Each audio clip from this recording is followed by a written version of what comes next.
Hello everyone.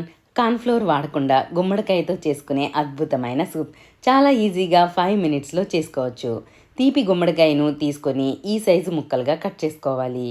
ప్యాన్‌లో గుమ్మడికాయ ముక్కలు, ఒక మీడియం సైజ్ ఉల్లిపాయ ముక్కలు వేసుకొని 4 కప్పుల నీటిని వేసి హై ఫ్లేమ్‌లో నీళ్లు ఇలా మరగడం స్టార్ట్ అయిన తరువాత మీడియం ఫ్లేమ్‌లో 3 నిమిషాలు మూత పెట్టి ఉడికించాలి. ముక్క ఇలా మెత్తబడిన తర్వాత హాఫ్ కప్పు ఫ్రెష్ పుదీనా వేసుకొని 1 నిమిషం పాటు ఉడికించి స్టవ్ ఆఫ్ చేసుకోండి. వీటిని స్ట్రైన్ చేసుకొని గుమ్మడికాయ ముక్కలు మిక్సీలో వేసుకొని మెత్తగా గ్రైండ్ చేసుకోవాలి.